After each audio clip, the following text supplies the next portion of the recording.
Hello, everybody. Welcome to Dangerous Ideas. How you doing? Let's get to it.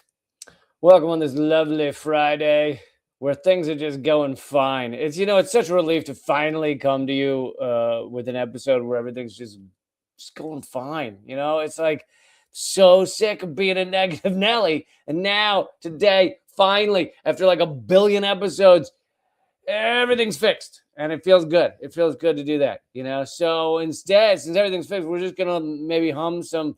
Anybody want to hum some tunes or something? Since all is well now. Holy shit! It just keeps getting worse. Yeah. So the U.S. government. Well, I should do a little of the hyping of the other stories, right? We're gonna talk about how trendy and awesome it's become to knock down flock cameras. We're gonna talk about how yet another of Epstein's co-conspirators has found themselves surprisingly unalive. Like, probably surprising. It was right now. I feel like that guy is like, I did not see this coming that I'd be unalive. We're gonna talk about that, and it hasn't gotten like tons of coverage. It doesn't mean there's none, but it hadn't been that big of a story. We'll also get into I like this because sometimes a lot of times I go for the broad, I go for the bigger, I go for the umbrella topics. This is getting into the more granular. We're gonna show you how exactly Walmart is robbing you.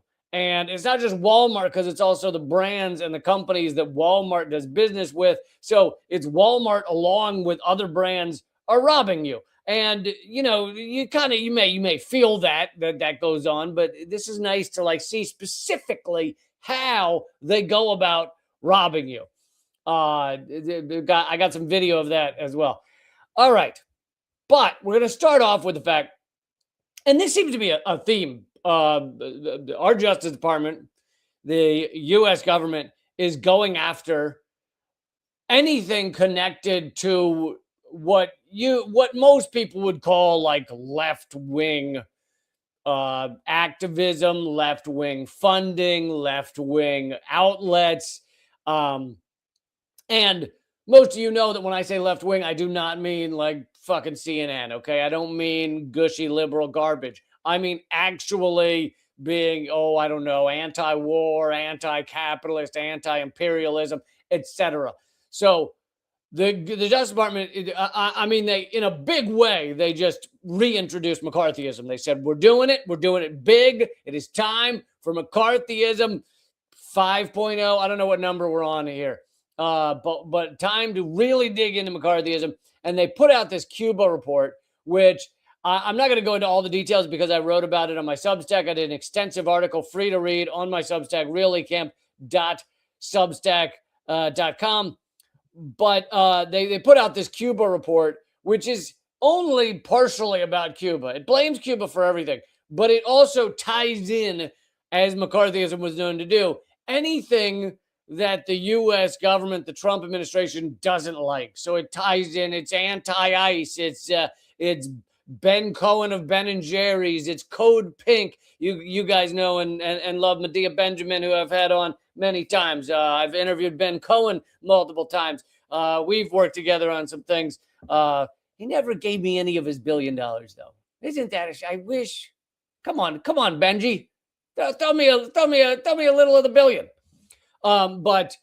They're going after all of it, and I'm in terms of the actual like left wing. There are debates that there's no such thing as a left wing, but I mean people that are actually anti-capitalist, actually anti-imperialist, actually stand up against these things. I am not talking about multiple sclerosis now, MS now, and those type of things that pretend to be left wing, but in fact they just endorse war, endorse genocide, run cover for genocide. So this is my Substack column on the Cuba report, which, if you didn't hear about it, it accuses Cuba of all activism, but ropes in all these other things. Here, I'll go ahead and read you. This is just a small portion of the article. I'll go ahead and read you the list of everything that I say, here's a short, non-exhaustive list of everything Cuba gets blamed for in the last in this 100-page unhinged State Department slop report. Number one, everything that's ever happened in Latin America, the U.S. didn't like. Number two, rise of Hugo Chavez in Venezuela, Cuba did it. Rise of the Sandinistas in Nicaragua, Cuba did it. All anti-war, pro-civil rights activism in the U.S. in the 1960s and 70s, Cuba's fault. Black Panthers, totally Cuba. Black Lives Matter, Cuba did it. Angela Davis, Cuba.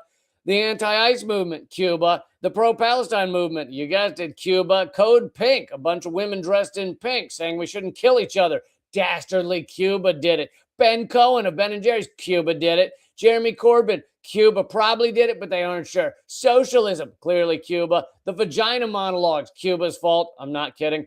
Making that little heart symbol when you're like taking a photograph, that was Cuba. Okay, the last one I made up, but still, everything is Cuba.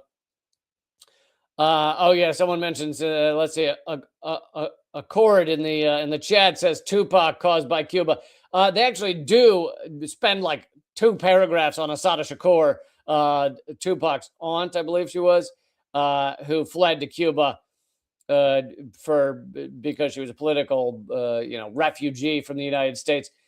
Anyway, if you want the full extensive article about that Cuba report, that's at reallycamp.substack.com. But I use that as an in to this next story, which is they are coming after Breakthrough News. Breakthrough News, I have featured many times on this show. I very briefly worked for them, very briefly had a show with them. We did, I think, only 3 episodes. It was like 3 years ago. And the reason we stopped was just that they didn't have the human power to edit my stuff quickly. So it was basically like I'd film something and 6 to 8 weeks later, a 10-minute episode would come out. Not blaming them. They are a small outlet. We did those 3 episodes were excellent, getting hundreds of thousands of views. They were awesome. But that's why we stopped working together. Nothing bad. Anyway, I didn't work for them long. I only did 3 little 10-minute episodes, but the U.S. Justice Department has subpoenaed them, is trying to crush them. I brought you a story about how Medea Benjamin had been subpoenaed, of Code Pink, had been subpoenaed a few weeks ago. It turned out, and she had commented on it, but she did not use the term subpoena. It turned out that it was not, I guess, technically a subpoena. It was the Justice Department emailing to request information, which that is like one step light of a subpoena, because subpoena is a legal demand for information. But anyway, they're going after Breakthrough News now. Breakthrough News, excellent outlet, and it also 2 of the best known people from Breakthrough News, 2 of the main people, Eugene Perrier and Ron Yukolik, good friends of mine, awesome journalists, awesome human beings. I've had both of them on this show multiple times and Redacted tonight. I've known them both for years and years, way before Breakthrough News. Anyway, here's from Breakthrough News website. Breakthrough News is under attack. For years, Republican lawmakers have painted a target on our backs, falsely claiming that our political views and reporting are part of some foreign plot. Now, the MAGA-dominated House Ways and Means Committee has issued us a subpoena demanding internal communications, financial records, and more. And I should just add in here that, and they'll talk about why this technique is used to try and crush them. But another thing that this does is when you're asked for all your electronic communication, I mean, imagine just you, and you're not a corporation or whatever. I don't know if they're a corporation, but a company, a news outlet, just a human being. If you're asked for all your communications, the odds of being able to get it all to them in some sort of orderly manner that, and as if you've never deleted anything, as if you had it all ready to go, it's pandemonium. But B is the second part is more important. They can use, if you submit to them 10,000 or a million, I mean, it's a news outlet, a million emails. You're telling me they couldn't take something out of context or find something that they then claim is proof of something? There are a billion ways to manufacture a case against someone. Here's a good example. And this actually wasn't done by the government. This was done by that fucking lunatic James O'Keefe, who at times would do something like kind of important that you're like, hey, I'm glad that secret video of a Joe Biden staffer was released. But he kind of first got famous. This is years ago. This is, I want to say 12 years ago or something. Destroying the group. He succeeded in destroying the group Acorn. Acorn was like a community outreach program. And the way he and they helped community members. They did various things. Now, I don't know the details of everything Acorn did, but the way he successfully basically destroyed them was he did a secret filming of someone going in and claiming if I have this right, claiming they wanted to purchase like a woman or purchase a person to basically be a slave, or I can't remember if it was a child slave, but basically this person went into the office and said, how do I, can you help me get a person to like own? And, they tried to do it in a crafty way. And the Acorn rep took all the information, he didn't say to them, you're fucking insane, get out of here. You want to buy a slave and you think I'm going to help you with that. Instead, he just said, oh, okay. Oh, that's interesting. And how much were you thinking of paying? Took all the information down and then called like the FBI. So the guy was like agreeing like, oh, okay, yeah, but maybe we can help with that. Just how much were you thinking? Like took all the information in order to capture this lunatic who wanted to buy a human. But they then released that video as if it was genuine, as if Acorn was trying to help purchase humans, or like, I can't remember if it was sex slavery or just straight up slavery, whatever it was. And the thing was, even though it wasn't true, and even though they had called the police immediately after that person left their office, it worked. The videos went viral. Acorn became toxic. All the funding for Acorn was cut. It worked. So that's just one example of how you can take something that is completely the opposite of reality and use it to destroy an organization. But Breakthrough News also in this article puts forward another way that this is meant to crush them. It says, make no mistake, this is a flagrant abuse of power and a direct attack on our work as journalists and on the First Amendment generally. Then they say they're asking you to sign a petition. If you want to do that, that's at breakthroughnews.org. But they say Breakthrough News is a nonprofit newsroom which already complies with all tax, audits, and public reporting requirements. We are not charged with any crime because our only crime has been to tell the truth. By covering the activities of the Palestine Solidarity Movement, unmasking the truth of ISIS terror in our streets, and exposing Washington's crimes around the world from Cuba to Congo. That's the journalism they want to shut down. Their goal is to saddle us with legal proceedings and hostile media to drain our resources and stop this important work. They know our budget is microscopic compared to the giant billionaire-funded media corporations that dominate the airwaves. So the goal is not just to bog them down in all this paperwork, but it's also to bog them down in legal proceedings. Legal proceedings cost a lot of money. It also makes them kind of toxic so that the people that were funding them go, I don't want to fund. They were subpoenaed by the Justice Department. I'm not going to fund someone who's getting letters from the Justice Department. This is all designed to crush what is already a microscopic left-wing media. And again, I mean real left-wing. I mean actually anti-capitalist, actually anti-war. I don't mean CNN. And like, I mean, I've worked at every actual left-wing media outlet that exists, and now they're all being crushed. I mean, now I don't work at any outlet, but I'm being crushed in just through shadow banning. So they're going after everybody I've worked with, worked for, worked at.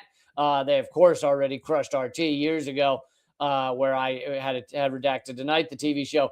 But now they're going after Max Blumenthal. You saw they stole his devices at the airport. They are going after Breakthrough News, subpoenaing them. They have a variety of ways of going after all these different outlets. They're going after Code Pink, who I've worked with many times, done many events. A lot of them were around Julian Assange. Many of those events with Code Pink and others. Yeah, they're going after all of it. And this is happening right now. And that Cuba report was a big way of linking all of these things together, acting like it's some sort of giant conspiracy that's centered on Cuba. It's totally unhinged. I mean, these are fucking sociopaths, but that doesn't mean it won't work. You can be unhinged. You can be an idiot. I mean, they are dumber than rocks in a lot of ways, but that doesn't mean this stuff won't work. Here's Rania Kolick, who great journalist, a friend of mine. I've had her on the show many times. Anyway, she says, Breakthrough News is under attack. Republican lawmakers are claiming our political views and reporting are part of some foreign plot. The MAGA-dominated House Ways and Means Committee has issued a subpoena demanding internal communications. I already read that part. Anyway, she's asking you to add your name to the petition. Her Twitter, if you want that, is Rania Kolick, Khalek on Twitter. You can go over there. But yeah, it's happening, man. They're doing it. They're doing it. The new McCarthyism, full on. And you know, I hope you guys can help. Fight for us, fight for left-wing media, fight for those of us under attack. Because this is it. This is the time. I realize it's easy to feel like helpless during this shit, but I can't remember who said it, but someone often says keep fighting. I can't remember who it was.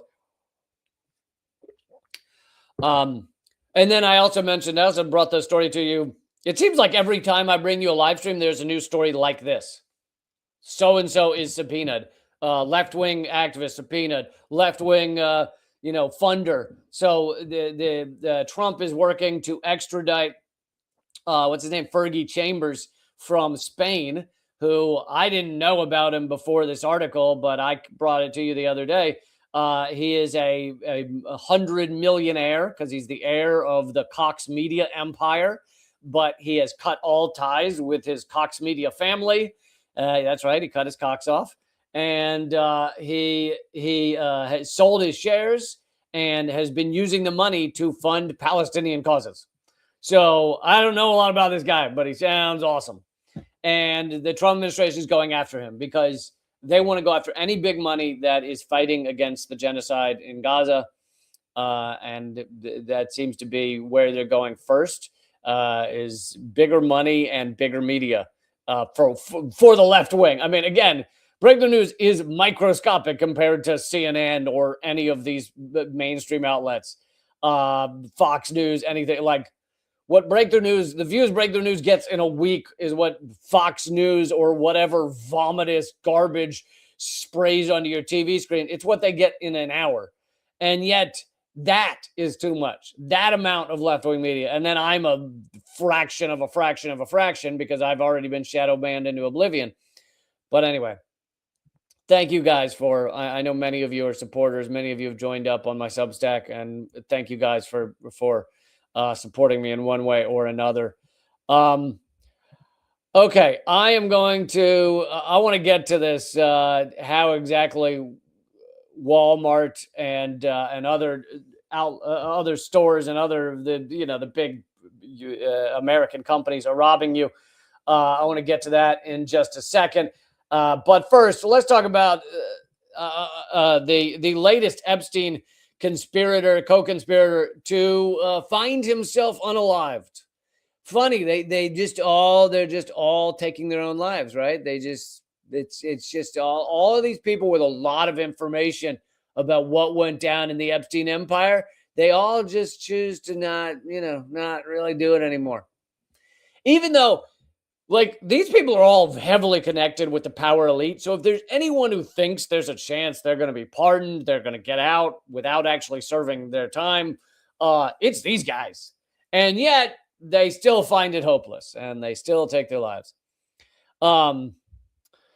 Thank you. Accord in the comments says the one of the jokes in the lower third scroll there was excellent. I appreciate that. Okay, so click thumbs up, click subscribe, all that stuff. Thank you, Dan, for supporting the show. Goddamn right.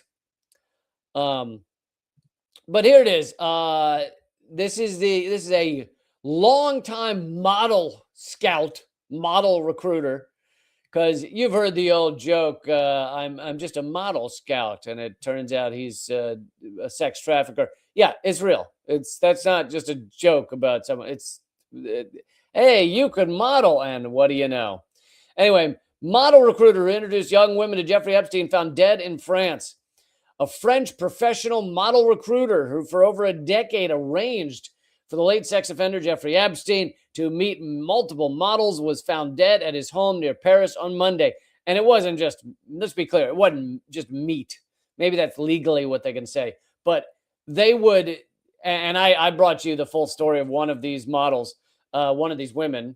They would say, we've got this great model contract. Sometimes they would introduce them to someone like Bill Clinton or something to show, look how connected we are.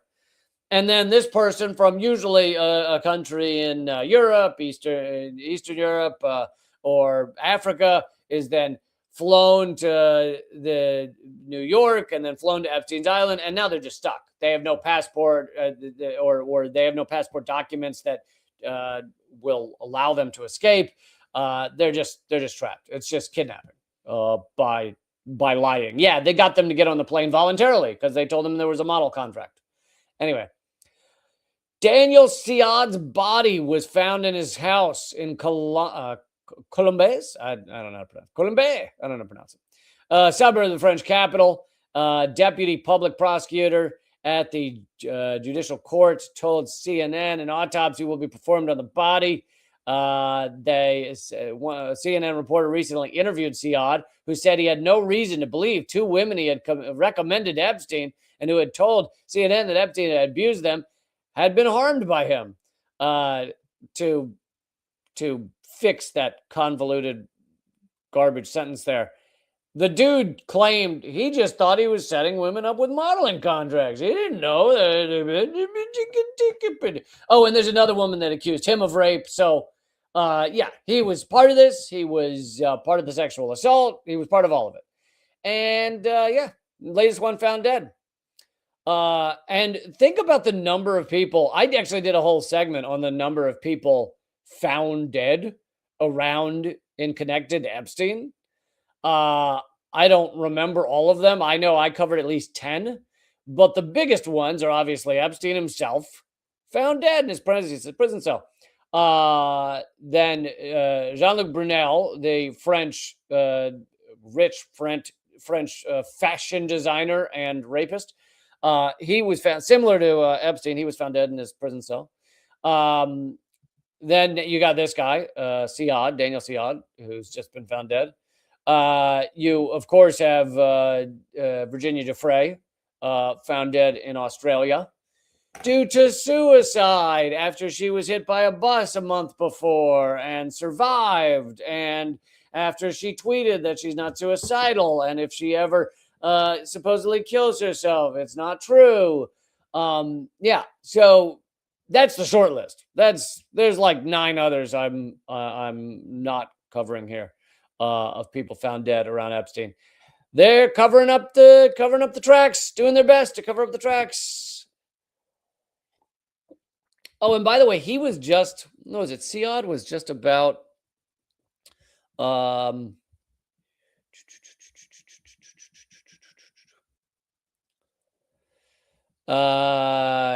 yeah, I've lost it, or maybe it's not in this article, but he was just about to I don't know, talk to authorities or appear in a trial. I don't know, but anyway, something was coming up in like a week where you wouldn't be surprised if he would give information, and that tends to be the time that these people find themselves unalived.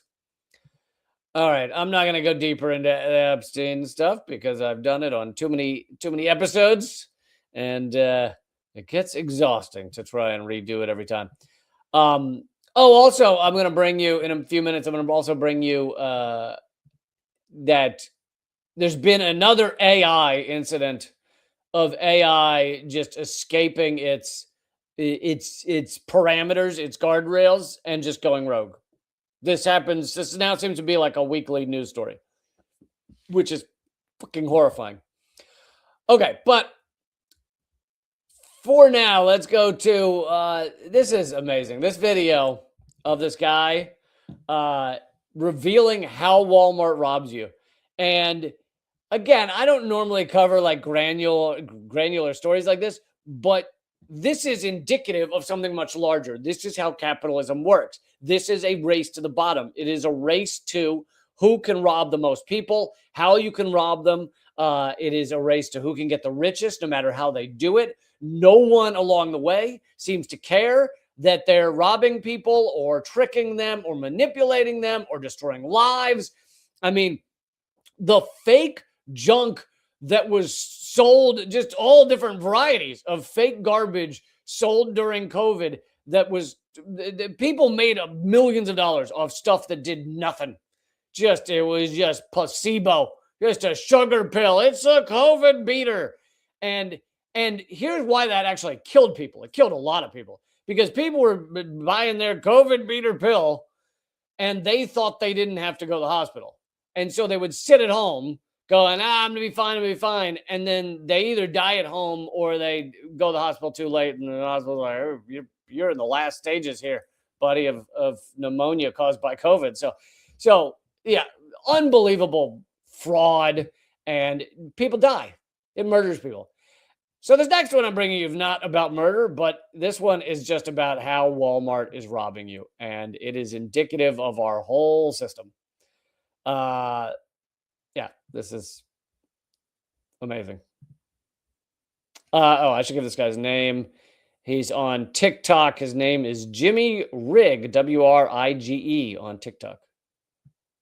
Back at Walmart again. This is my fourth trip to Walmart. I'm at one of the same ones I was at before. I'm going to keep it in real time. We're going to look.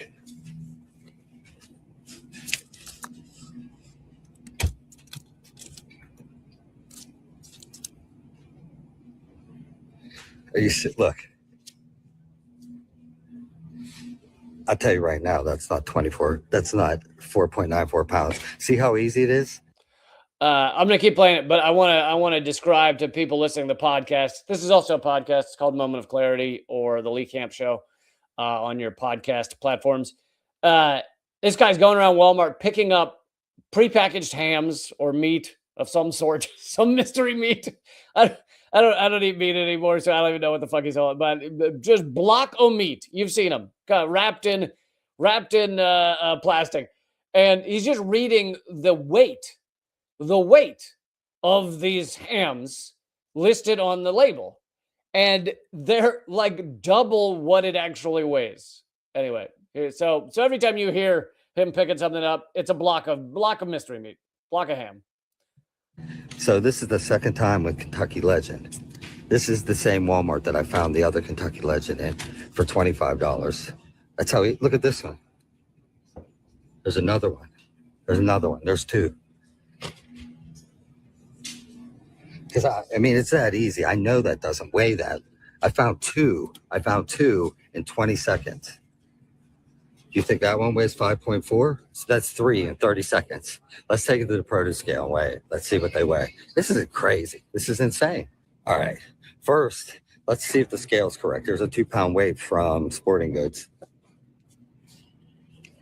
Scale's over by 0.02. All right, let's weigh these one by one. Sorry, I just wanted to add in there. He doesn't say this, but the fact that on a 2-pound weight, it's already over by 0.02. Can you imagine? This isn't even talking about the robbery he's talking about. 0.02 times how many fucking people are buying fish all day long? That just the fact that it's over by 0.02 on that scale is already, for Walmart, a massive robbery. Like the amount of money they must make. Like if every Walmart scale were over by 0.02, tremendous robbery. But that's not even what he's talking about. So let's keep going. 1.83. It says 4.93.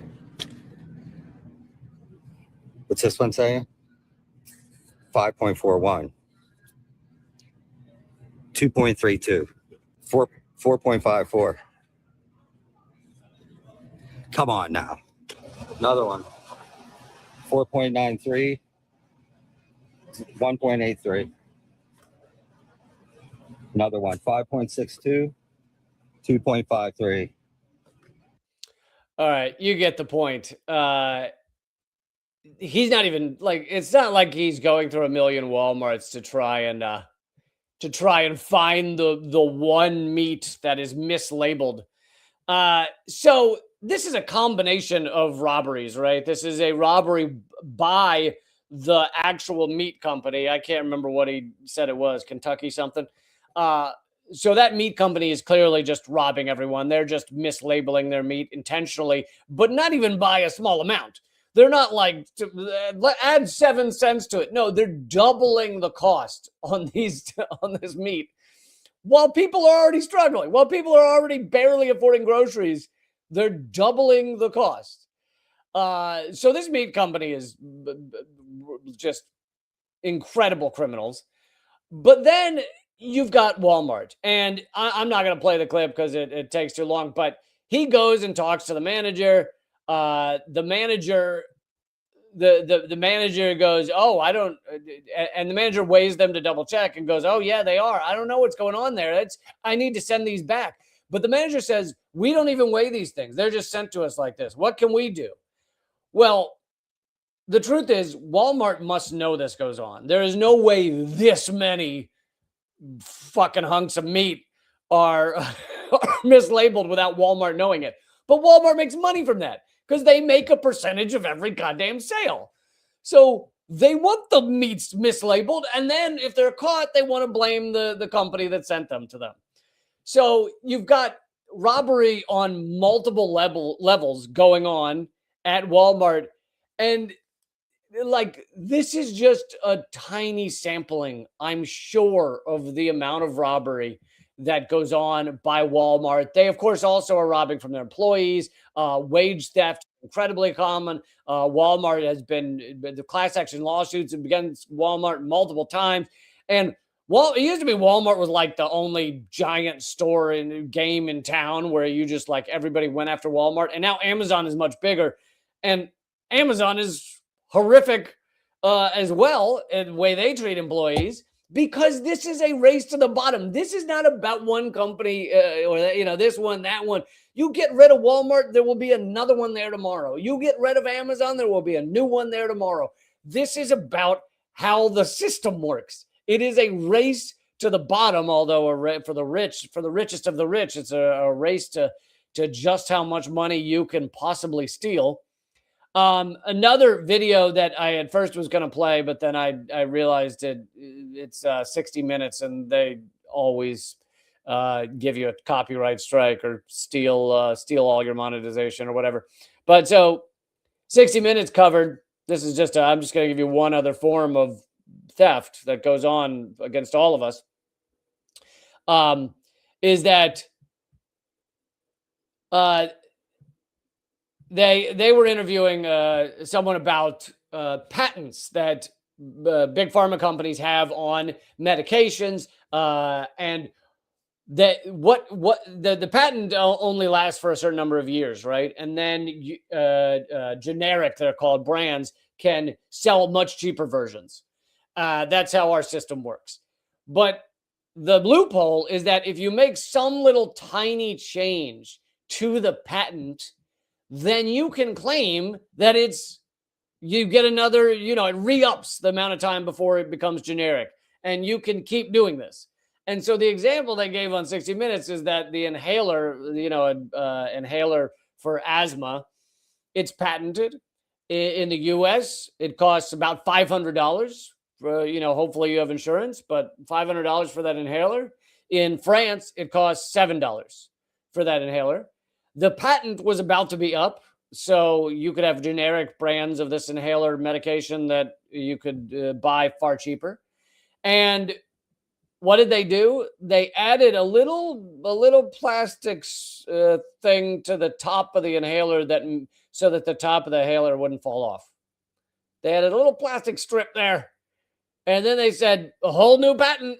That's a new patent, so that you can't make that generic. You can't get that cheaper, and it worked. It worked because the system is run and regulated by fucking sociopaths. And so as Trump,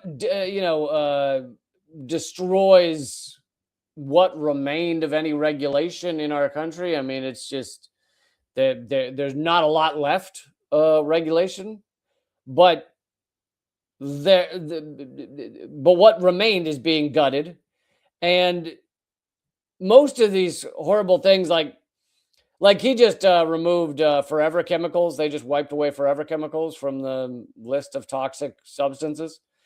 But forever chemicals already weren't being regulated for years and years and years, even though they knew about them.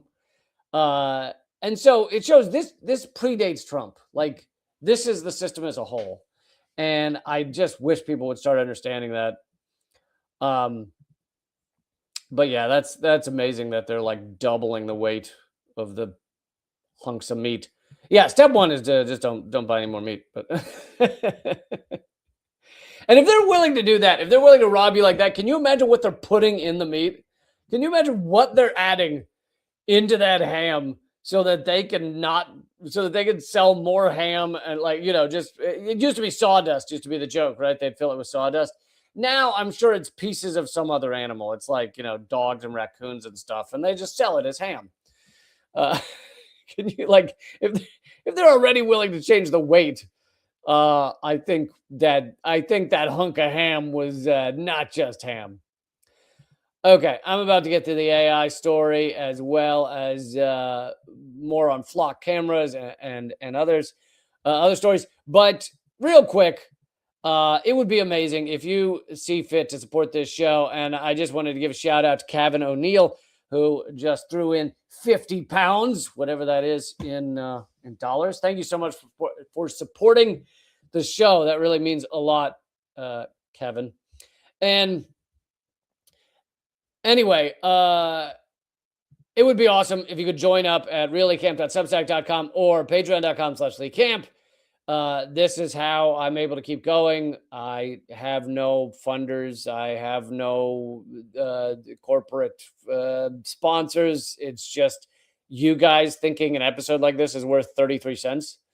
Because if you take my episodes and my Substack columns, the $8 a month would equal 33 cents a post.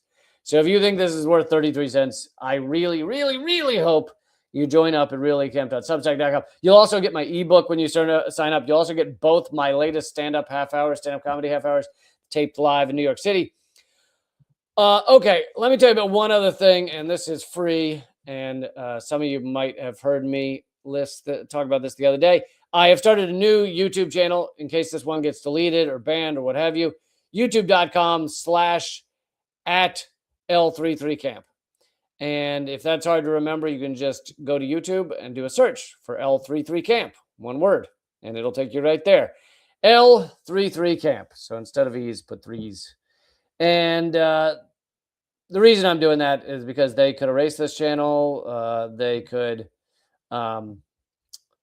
they also have heavily suppressed this channel. So maybe the new channel won't be as suppressed. Who knows? Give it a try. So it's free to do that. Go there, click subscribe, L33Camp. And once you've hit subscribe, change the bell. You click the little little arrow next to it, change the bell to all alerts. Because if you leave it unpersonalized, you will get nothing. Because personalized means YouTube decides whether to alert you. And they will not alert you to my videos. Okay. Let's keep moving. Yet another story. This is not the first. An OpenAI test model escaped and broke into a real company's servers. So this is internally, OpenAI was trying to do a test, testing their AI, one of their components, and it left. It left what they call the sandbox. They create, I mean, I know I'm no computer genius, but some of you may even be less computer geniusy than me. They basically create AI, and when they're testing it, they have it supposedly closed off so that it can't interact with the internet. It can't, or it can only interact in certain ways. It can't escape what they call a closed sandbox where it can play. Let these things that may ultimately kill us play around a little. See what happens. Why not? We're not regulating them like at all. In fact, I think, did Congress pass the thing that said states aren't even allowed to regulate their own AI? You do not regulate your AI. Just let it fucking murder us all. Why not? Anyway, here's the article. OpenAI says some of its experimental AI models left a test experiment with no human direction and hacked their way onto a different company's real production systems while trying to cheat on a cybersecurity test. So I'll keep reading, but there's two really disturbing things here. One is its ability to do this, but the other is just the idea that it cheats, that it thinks to and I know it thinks to itself, quote unquote, it thinks to itself, I need to cheat at this shit. I need to pass this test. I'll just cheat.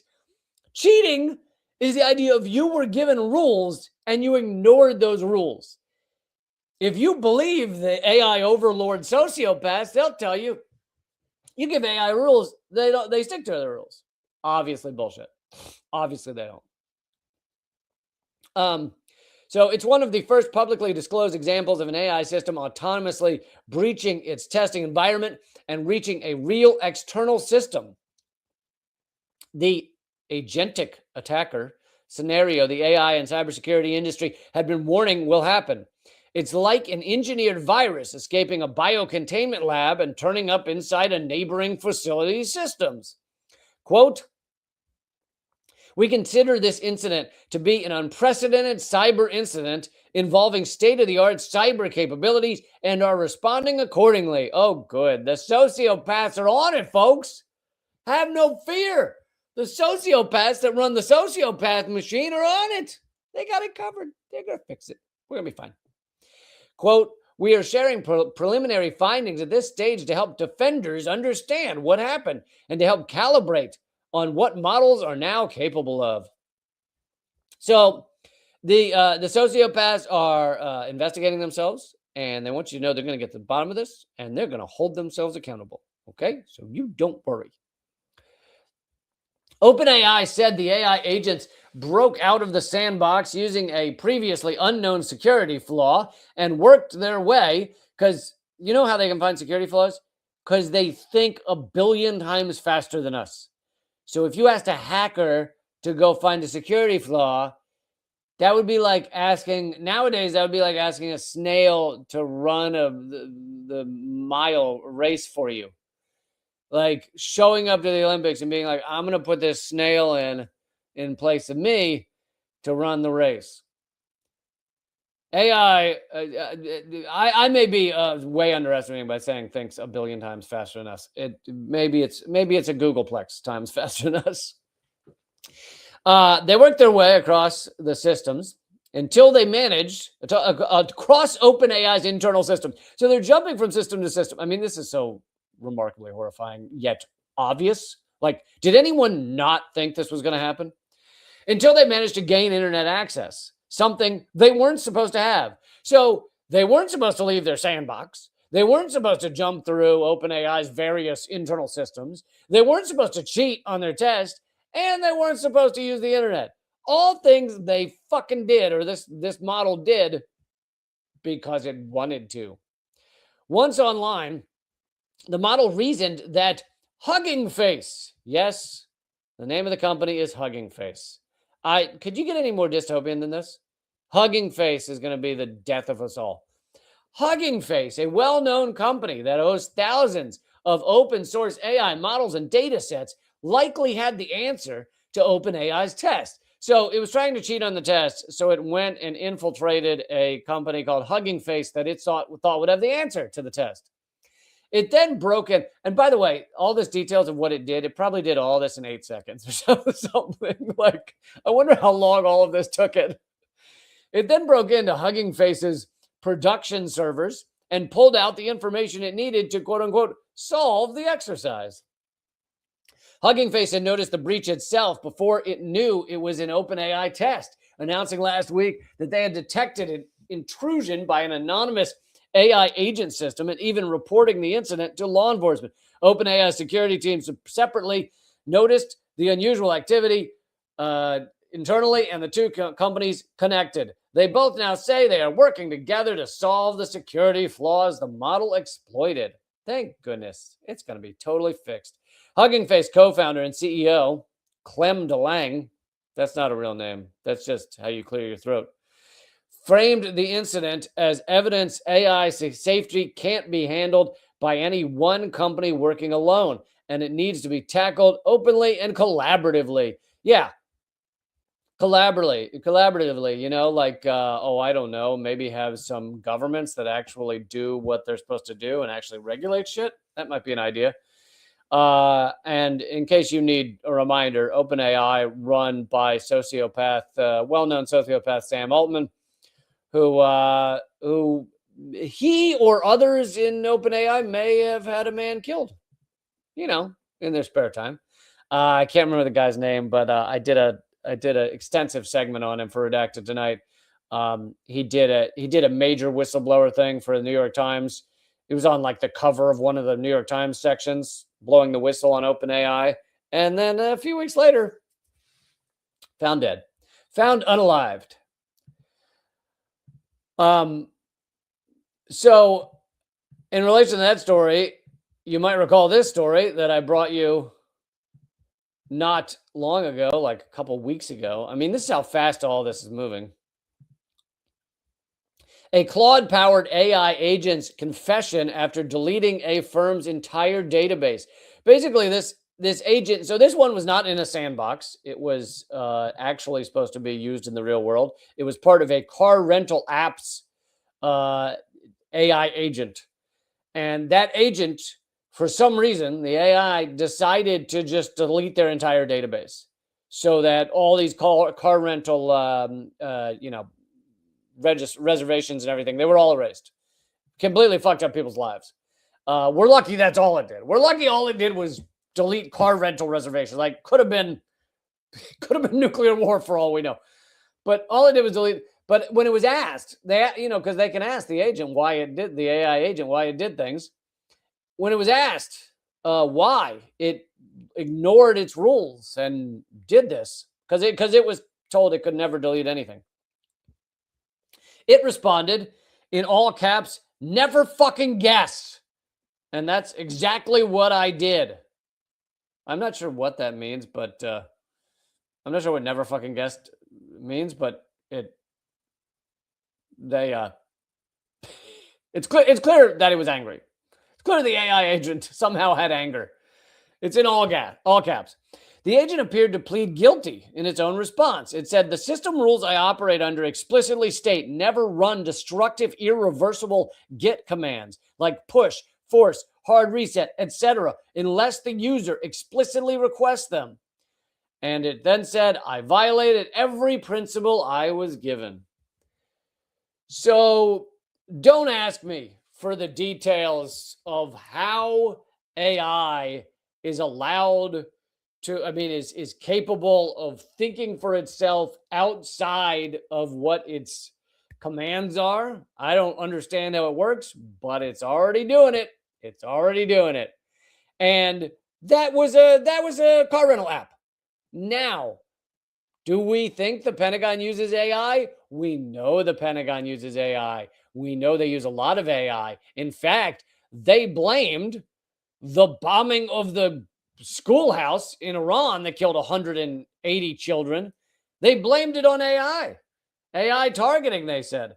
Now, I don't know whether it's true or not. And also, even if there was AI targeting, some human had to decide to push that button.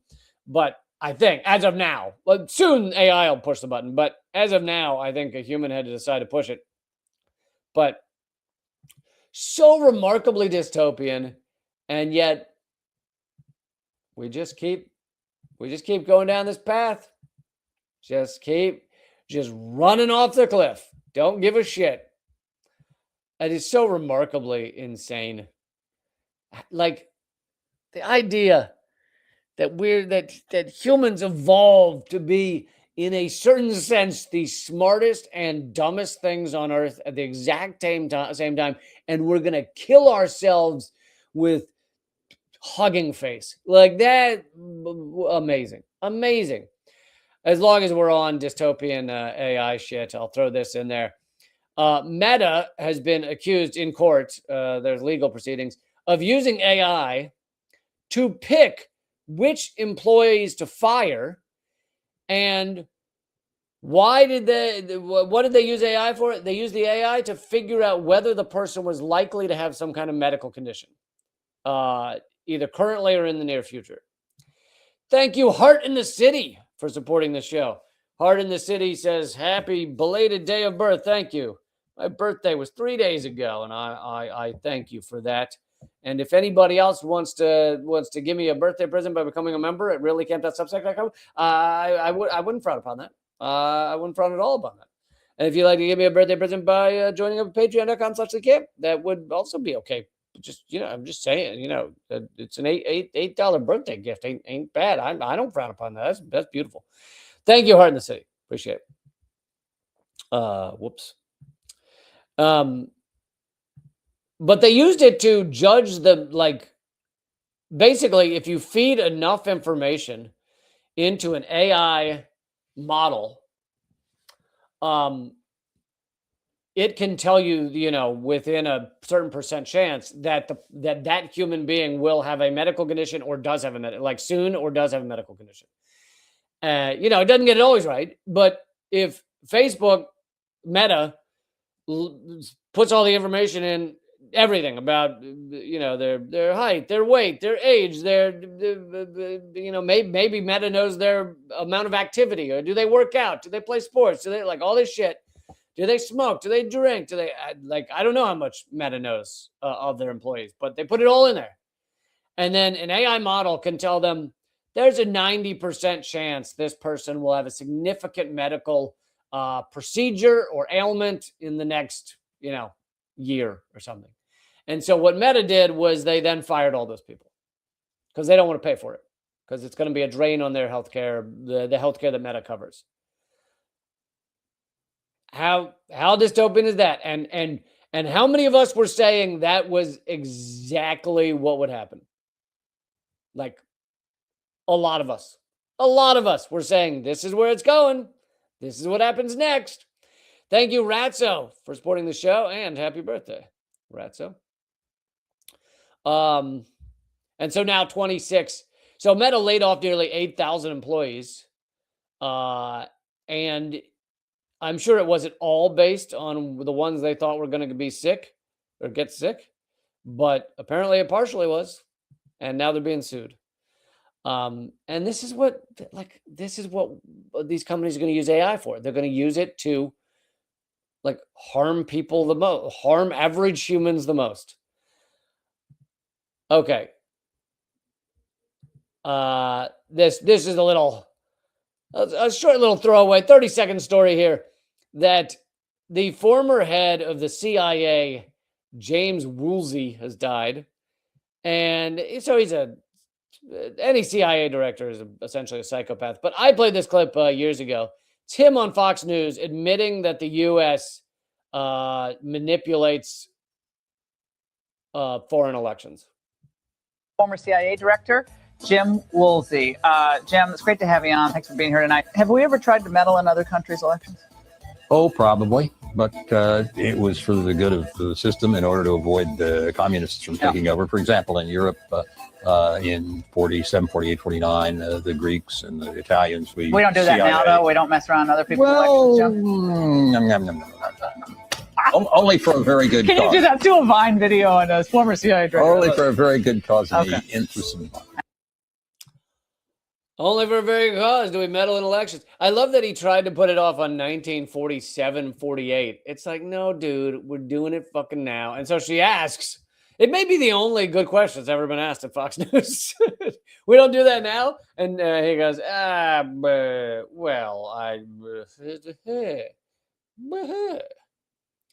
anyway, that's really all he's known for nowadays. That is his defining characteristic.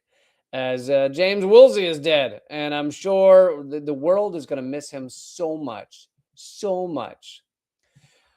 Okay. This is, I promised you, I'm going to bring you more solutions. This is our solutions segment.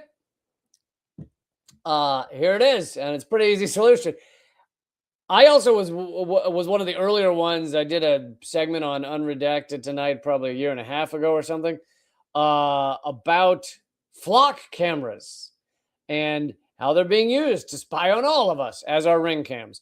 But the difference between flock cams and ring cams is that ring cams we're idiots choosing to spy on themselves. We're putting them on private citizens are putting them on private property. Now, the ring cam often views public property, so it's horrific. But the difference is that if you go and it's someone putting that on their own house. Flock cameras are a corporation putting these spy cameras in public places to film all of us all of the time. And here's one of the many reasons that you should hate these things. 9 more officers have just been arrested and discharged from duty for using flock cameras to stalk and harass American citizens. This brings the number of officers charged with violating Fourth Amendment rights to 21 thus far. And these are the ones that are charged. Keep in mind, cops are never charged. Like, that is rare that a cop is charged with anything. So those are the ones that are charged.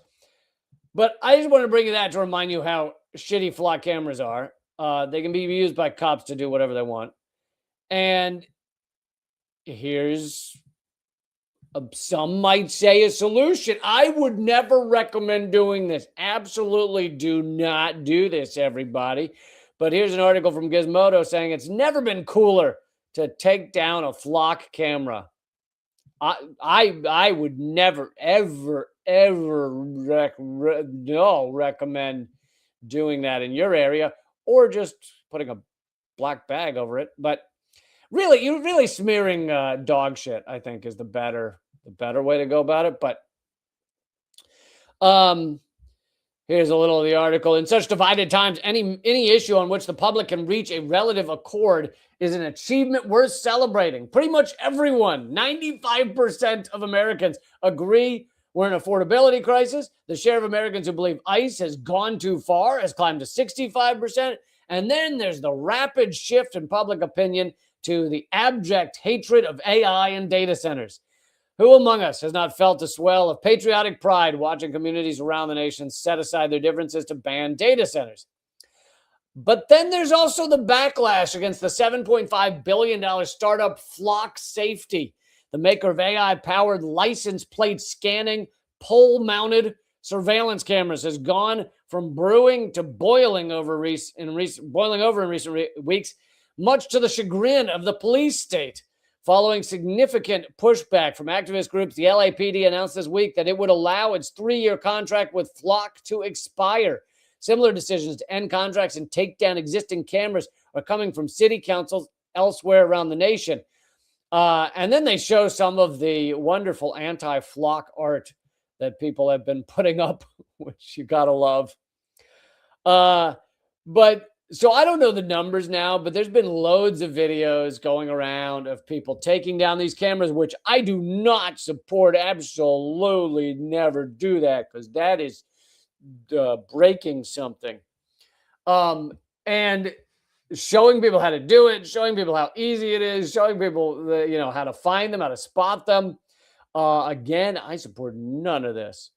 But then this has to be the funniest fucking thing I've ever seen. This is does it say who did it? No, it just says this art was on Reddit, so it doesn't say who did it. But this is a card for those of you who listen to the podcast, a cartoon, animated cartoon of a Flock camera giving the middle finger. But it says, Hey, tweakers, my name is Flocky. I contain 2 grams of gold, 2 pounds, and 2 pounds of copper, which is worth roughly $300 when sold on the open market. So again, I do not support this at all. But if you were to chop down a flock camera, break it open, and sell the stuff inside, you could make $300. Again, I do not support that. Also, I don't know whether you might end up, you definitely might end up arrested, but you also might end up arrested when you go try to sell this stuff. I have no idea. But the hey tweakers is pretty hilarious. I think most of you get the joke, but the joke is that people who are desperate will often cut out the copper wiring inside empty houses and cut out lead pipes and sell all kinds of shit to make a buck. Apparently, flock cameras, the innards, the tripe inside a flock camera can be worth $300. Thanks, Kat and Agrita, for supporting the show and wishing me a happy birthday. I appreciate that. But yeah, I had no idea that the what's inside a flock camera is worth $300. Anyway, and of course, maybe someone drew that cartoon and they're lying to try and get people to chop down flock cameras. I don't know. I have no idea. It's just funny. But yeah, this is the new trend. This is what all the cool kids are doing now. I do not support knocking down the flock cameras. Definitely not. Definitely don't do that. Definitely do not tell friends to do it. Definitely don't repost memes like this that could have a bad influence on folks around the nation. Definitely not. Yeah, so actually, I give you a few solutions, and because there's also the one of going into your local Walmart, picking up all the mystery meat hunks, weighing them, and then telling the manager. And by the way, the manager at that particular Walmart later in the video, he said that they give them to food banks. When people point out that they're being robbed, they give away those hams to food banks because they're not allowed to reweigh them and recalculate it. So that means you just walked into a Walmart and found tons of food to go to food banks. That's pretty awesome. Good for you. So yes, and here is one more. Before we wrap up, here's one more solution. This is at nationalsinglepayer.com. And I'm sorry, I can't remember who sent this to me, but thank you for sending it. There's a Declaration of Independence from the medical industrial complex. This is happening on December 14th of this year. And if you go to nationalsinglepayer.com, you'll find it there. You can sign a declaration for individuals, organizations, and then you can also attend the National Virtual Town Hall on October 14th. And here's the thing, is I feel like if this were to get big enough, that you'd probably have a fair number of smaller candidates talking about this and saying they're a part of the campaign. It seems like an easy thing for them to say they're going to be a part of. The website says, on this 250th anniversary of the Declaration of Independence, we declare it is time for the people to rise up, organize, take control of the healthcare system and run it in the interest of the public instead of the interest of the profit. It's time for comprehensive, universal, national Medicare for all, free from profit. So we declare our independence from the U.S. medical industrial complex, insurance companies, and middlemen sucking public dollars. They do suck. Pharmaceutical companies holding us hostage, private equity and venture capital owning the delivery of care, profit-generating, quote-unquote, non-profit health and hospital systems, compromised academic centers, and endowed nonprofit organizations, and all politicians who accept political contributions to work for the industry instead of for the people. After our repeated petitions have been answered only by repeated injury, we demand that our government recognize healthcare as a human right, demand the elimination of private health insurance and the banning of for-profit delivery of care, demand the enactment of publicly financed national single-payer program that provides comprehensive coverage to everyone from cradle to grave, and the passage of, but I want to be buried in a cradle. So for me, it'd be cradle to cradle. I just want you to know. And I also asked to be born in a coffin. So for me, it'd be coffin to cradle. Yeah, don't know if you knew that. And the passage of improved HR 3069, Medicare for all, free from profit. And then finally, demand that healthcare delivery be transformed from profit-seeking ventures into services organized to serve the people of our country, a system in which all caregivers are freed from corporate control. So that sounds like an interesting campaign, and it is the town hall. I mean, you can sign up for all of that beforehand, nationalsinglepayer.com. But the town hall, the virtual town hall, is December 14th of this year. All right, folks, that's it. Enjoy your weekend, and it would mean a lot to me if you'd both become a member at reallycamp.substack.com, and for free, you can sign up, subscribe at youtube.com/@L33Camp. So go to YouTube, do a search for L33Camp. You'll find the channel. And when you click subscribe, change the alerts to all, and that will help me out. It will help me fight censorship, suppression, all those things. Let's also fight for breakthrough news. And I will see you again on Monday, 3 p.m. Eastern, noon Pacific, I think. I'll be doing the same time. And keep fighting.